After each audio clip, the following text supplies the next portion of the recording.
So the roster mania continues as we prepare for our first events in 2025 in CS2, and in this video we're going to be breaking down the moves that GamerLegion just made to their team as they have added REZ and PR. That's of course in place of Flamus, who went to Virtus Pro, and then they also decided to bench Vault, who had kind of been one of the longer standing members of the team dating back to 2023. So some pretty big changes after a Cinderella run at the major, but it was a run like that for good reason. And this is where we kind of get into talking about GamerLegion a bit, kind of going into this move. And that is that the team had been through an absolute fucking ringer throughout the course of 2024. After they lost Shuhei and Ima in mid-2023, this team kind of became a revolving door of roster moves for the majority of the time after that. And even their coach, Ash, kind of makes mention of this in a recent tier list video that he made on his YouTube channel where he was kind of ranking some of the offseason moves. He kind of mentioned that there was just so much turbulence, not only with just roster personnel coming in and out, but with the roles of the team, having too many supportive elements, not having enough playmakers, and the different trials that this team really went through. And you can kind of see this because, you had Kios, who was benched in March of 2024, later going to Into the Breach, and you had Acor, who got benched in April of 2024, and he left for TSM, I believe, in June or July. Then, of course, you had Andu on the squad, who had joined from the Academy team, but then he left the team in September.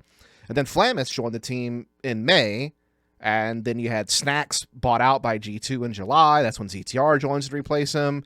Then Towson just joined the team in place of Andu in September. So lots and lots and lots of moving parts heading into the major.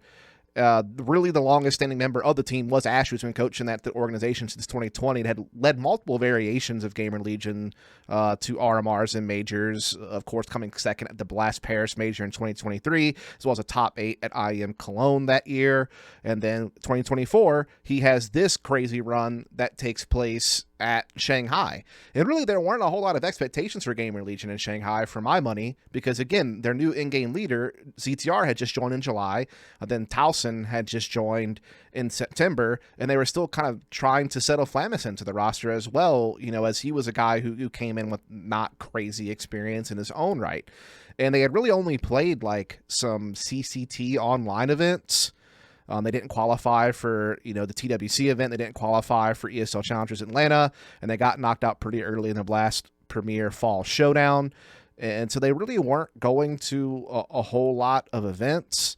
They did play the Blast Premier Fall groups, but that was their only LAN that they really played with ZTR Flamus before they went into the EU RMR for the Blast Shanghai Major. At least I believe that's correct. Again, mostly just online CCT events, and it's really hard to read too much into those. But this squad at the European RMR, got things rolling. I mean, they started off with a loss to Vitality in the best of one and a loss to Eclot.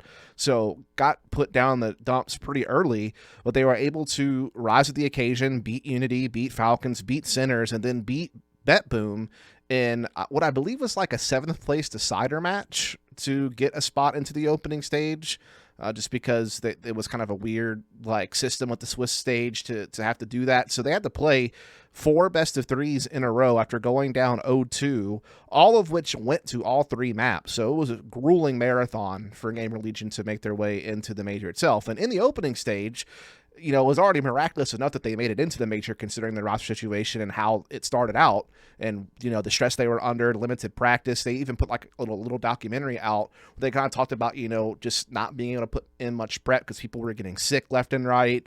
Again, they were only just embedding some players into the team and trying to figure out roles. They had basically put themselves in a spot where they had to kind of just simplify their playbook, go for more like aggressive set pieces, and not really have like a fully fleshed out system that provided balance. They really had to just kind of rely on, the best that they had at the time, essentially. ZTR and Ash, the brain trust kind of coming together and just making do with what circumstances were put in front of them.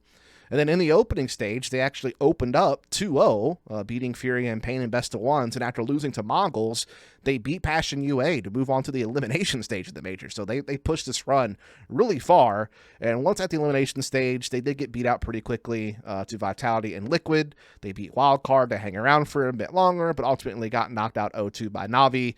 Not too shabby, though. Like, when you look at who they beat, what they were up against, the run that they had at the major was certainly admirable. And huge props to the lineup, to Coach Ash, to really everyone over at GamerLegion for being able to pull that off. But it wasn't too long after that whole situation happened that we, of course, had the whole situation with Flamus leaving to join to go play for Virtus Pro. And this was obviously a heavy blow to a team like GamerLegion, because really Flamus was one of the big reasons why they had so much success in Shanghai. You know, Slin was also doing really good with the AWP, and again, I think ZTR and Ash were calling the best CS they could under the circumstances, so it wasn't just Flamus, but there's no denying that he was one of their big playmakers. I mean, he was going for a very high amount of opening attempts on the T side with a very high success rate, and really was just kind of crushing it. I mean, outside of him, you had Towson, who was doing pretty well for in his own right. He was playing very aggressively on the T side. He was taking, I think, 27% of their opening attempts on the T side, the 46% success rate, which is number 2 behind Flamus, who was at a 29% opening attempt rate with the 47% success rate. So he was doing well in his own right with openings, but his overall performance was definitely very shaky when you just look at his complete game and complete stats and things of that nature. Again, helping create openings, but not fully fleshed out as far as his full game went. And so this was a huge blow. And then the team ultimately made the call to bench Vault in order to try to address some of the role issues on the team that have been lingering since they lost, you know, Shuhei and Ema back in mid-2023 to try to get more playmakers, to try to get away from having so many supportive elements. You know, and really this is because, you know, yes, Lind is a great opper, but he's not like one of these crazy aggressive oppers like a Wrinkle or an Ultimate or like a Ziwu who can, or a Jumbo who can, you know, be more of a hybrid with the rifle and go in for big openings. And in that regard, he's more of like your traditional opper. And then you have someone like ZTR who isn't some sacrificial entry fragging IGL like a Kerrigan or something like that. He's more of a supportive element as an IGL, and there's nothing really wrong with that.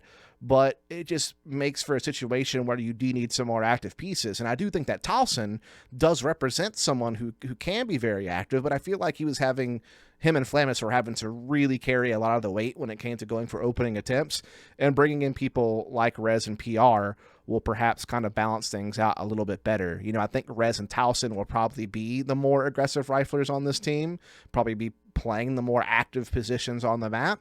But even someone like PR, who will likely be playing extremities, may still be used to be kind of more of a playmaking extremity player and star in that role, as opposed to just being some type of passive supportive element, which is kind of like what Vault really was for this team on T-side defaults, or at least that's my speculation. We'll see how that plays out. But if you kind of look at the roster as it stands now, you have ZTR as the IGL.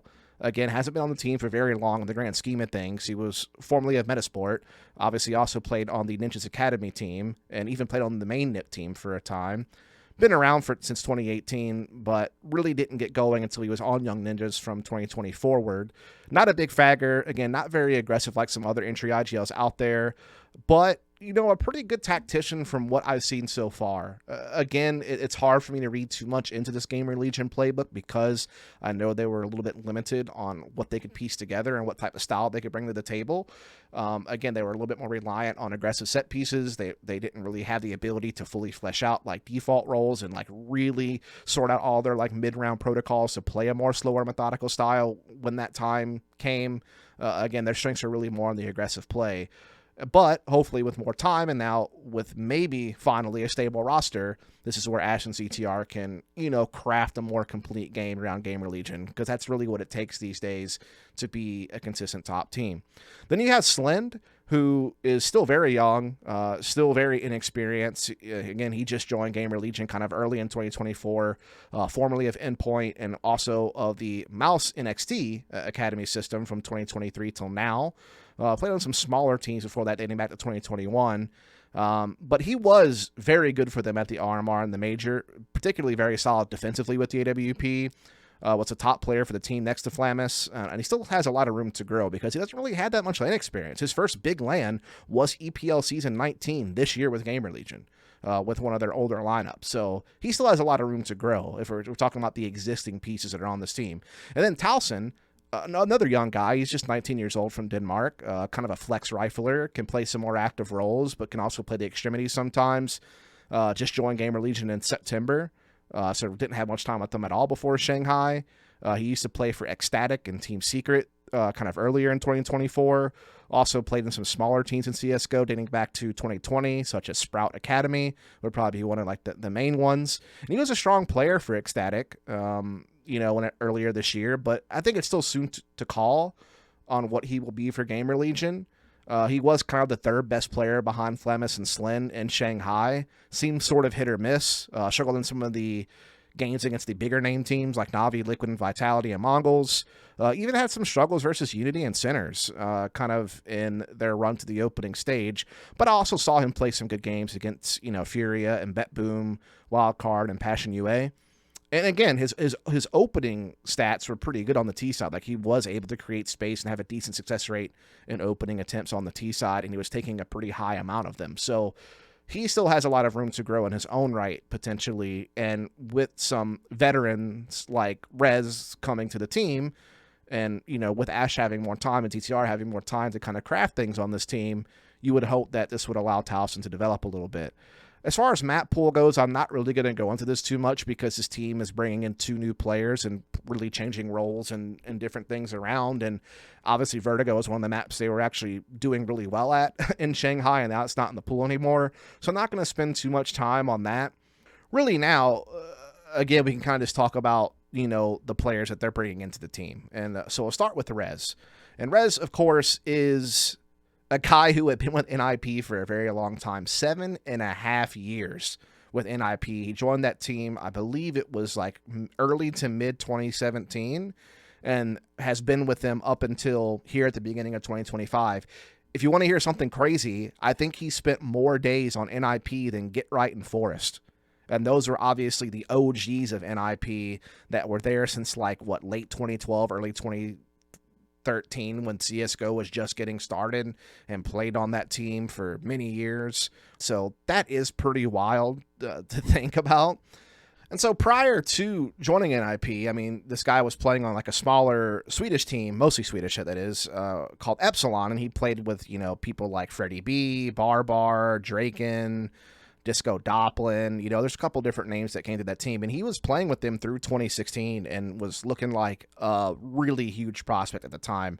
And he would have only been, I think right now, he's only 26 years old or something like that. So back at this point, he would have been 16, 17 years old. So looking like an up-and-coming prospect for sure. Made all the sense in the world for NIP to pick him up. And when he got on NIP, he kind of hit the ground running pretty quick. I mean, he helped them win that DreamHack Open Valencia event in 2017 and was one of their strongest players. He obviously helped them win IEM Oakland that year, which is a big tier 1 event. They beat some good teams to win that event. They had actually beaten FaZe in the grand finals in a best of 5 after beating the Brazilian SK team, and he was the MVP of that tournament. So really looking strong with that team right out of the gate. But then, I'll be honest, there were some rough patches for REZ at times on NIP throughout his tenure on the team, where he had stretches of events where he would kind of fall off, but then he would kind of pop up again. So, for example, after IEM Oakland, he had a little bit of a rough stretch to end the year, but then came back and played very well at that IEM Katowice 2018 event where they came 5th, 6th place. Kind of slows down a little bit after that, but then helps them win the European minor for the Face It Major for 2018 with a really strong performance, as well as playing really strong at the DreamHack Master Stockholm event that took place that year. They took top 4. He had a very good event. But then when it actually came to the major itself, had a bit of a struggle. And then really through the rest of 2018, also kind of struggled outside of the ECS Season 6 finals, where he had a pretty good performance and they placed top 4. And then 2019, again, started pretty good. Helped them get top 8 at IEM Katowice that year and played very well individually. But then really throughout the rest of 2019, had a tougher time, if we're being 100% honest. And that really even kind of went into early 2020 before we kind of started the COVID era. of Counter-Strike, right? And you know, we'll get to why some of this may or may not have occurred, but again, it became kind of incredibly flaky throughout a lot of 2019. But when we came back in 2021, he was hot right out of the gate, and he was also very good through most of 2022. Just looked like a beast. But then in 2023, we have kind of some other, you know, situations where he goes through some rough patches, and yeah, it just makes it tough. Like, I've always really struggled to assess REZ as a player, because to me, there were times where he looked like a true star of NIP and a, you know, a guy who was at times their best player for sure. He's been there for such a long time that he's been through so many different players and situations. Like, so for example, he's been there when some of the OGs like Exist and Force and Get Right that were there, but he's also been there through the times where like Lekro was there, and Draken and Dennis and Plopsky and Knock and Twist. And then of course he had the whole situation where you had like Esatag and Config on the team and Alexi B calling, and then you had Fuzi on the team. You had the Device Saga, you know, where he came over from Astralis but then went out due to illness. He was there when they had the whole ZTR and LNZ stand-in situations. He was there when DGL played for a bit. He was there when Brolin was there. Head Trick, Hampus, you know, Alex, the Spanish in-game leader.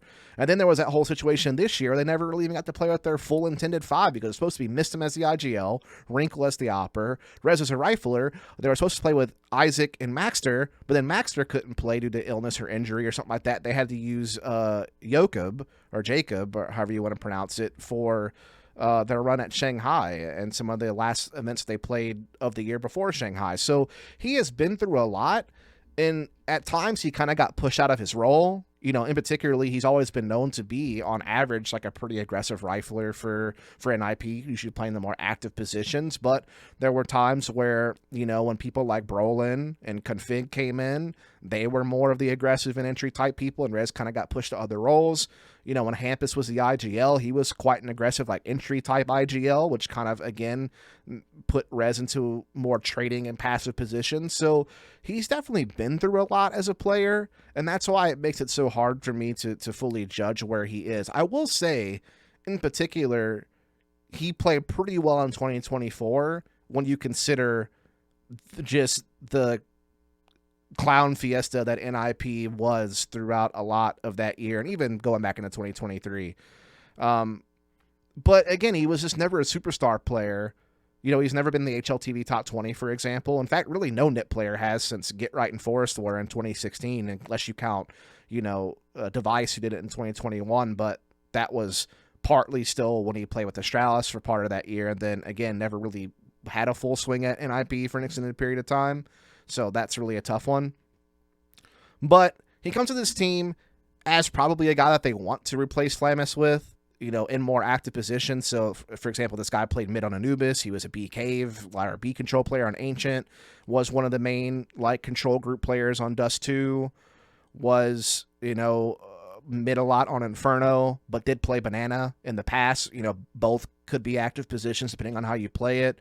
You know, he would play mid on Mirage, and he would play Yard on Nuke, though there were times where he played, you know, other positions on the map in different points of his career. He also played a lot of star CT positions recently. You know, he was a guy who played, again, mid on Anubis. He was one of the guys who played a connector on Mirage. He was, you know, a guy who at times could play Yard on Nuke defensively, but also could, you know, more recently was kind of a ramp anchor. So he's really kind of run through it all. And so he's going to have some conflicts on positions that ZTR and Towson play on maps like Ancient and Anubis. As far as like the most current iteration, you know, I think Towson was a big B controller like Rez would probably want to be on a map like Ancient, just to give like one example. But he's also kind of a 1-for-1 for Flamus, at least on the T side for maps like DusT 2 and Mirage. And I think he's flexible enough on Inferno to where he can play really wherever. If they want to keep Towson as a B controller, they can keep someone like Rez, you know, in mid and boiler, and then, you know, have maybe PR play the apartments in place of Vault. So there won't be a lot of crazy spot changes that have to take place, but I think Rez has proven to be a flexible enough player to be able to handle really whatever they throw at him as far as what role they want him to play. And obviously the team itself probably just wants to reset, restructure, and build something solid for the long term, you know, is what they're hoping for with this roster. Now, look, when it comes to PR coming from Mouse and XT, I'm not even going to pretend like I know much about him. I'm not just going to talk out my ass and just give you some false opinions that really have no merit behind them. So take what I say on this section with quite a grain of salt.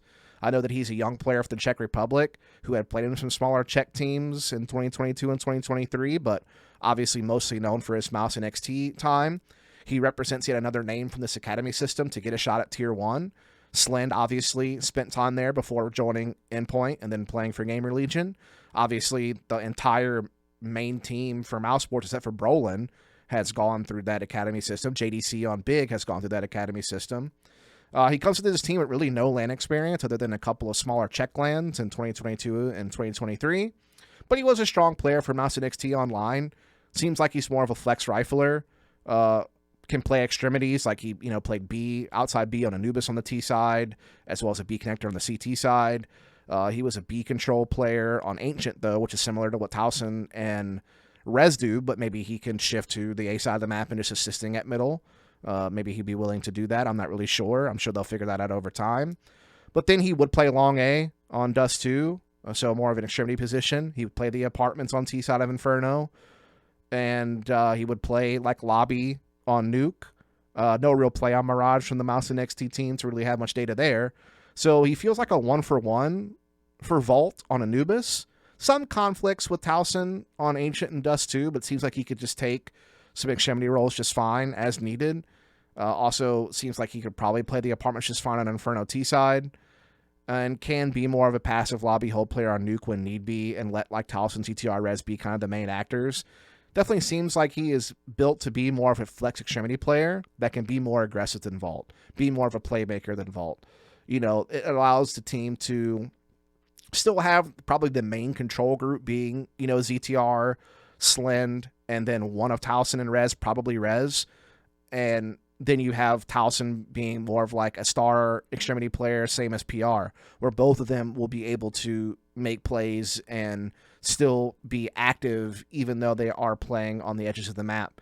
It kind of reminds me of a setup like Navi, for instance, where people like Bit and JL were extremity players. They weren't true entries like EMA, but they could still go for a pretty high amount of opening attempts on the T side, like that 20% range or high teens range.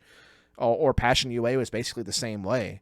Jumbo and Zero Fix were kind of the main entries on that team, with Fear, who was kind of an entry in IGL. But there were times where like Chilla and company on the extremities could go for plays on the outside, where they had that more like well-rounded system where anyone could entry. And so maybe that's kind of what GamerLegion's looking for. They're looking for a situation where they're flexible. They have players in every slot, with maybe the exception of ETR, who's more of a supportive element as an IGL, and then Slyn, who's, a traditional opper. They have 3 riflers now between REZ, PR, and Towson, who can be aggressive when need be, but can also, hold back and trade frag, let someone else go first, whatever. It just gives them more options, I think. And over time, I'm sure they'll figure out what's going to be best. Again, I think you probably want to give REZ a chance to be the star of this team, to like be what Flamus was. So you're probably going to kind of lend him to more of the star CT spots and, more active T roles. But I could see Towson doing some of it as well. I do think PR represents a replacement for Vault, but someone who, again, is going to be a little bit more active and maybe a bit more of a playmaker. And that's just really the best I can say. Again, I don't know too much about PR, so I can't comment too much on that.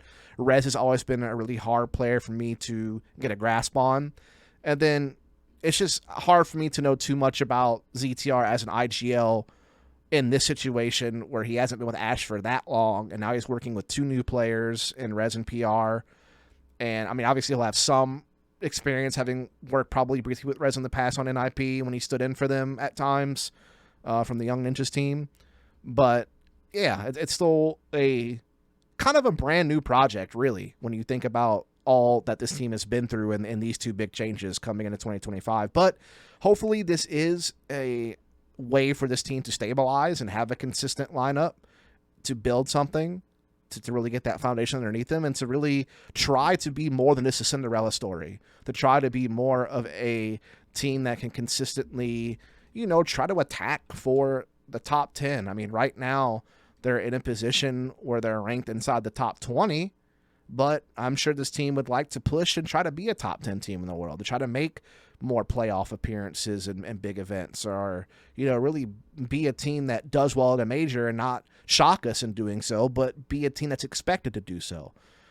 Time will tell if they're able to accomplish that or not, but Ash has had a lot of success as a coach on this organization over the last 4 to 5 years, and there are some players that look very talented on this team, and then you have a guy like REZ who is a true veteran. So I'll be curious to see how this all plays out, and I'll just leave it at that. Hope you folks enjoyed this breakdown. If you did, please like, comment, subscribe, all that jazz, and catch you on the next one.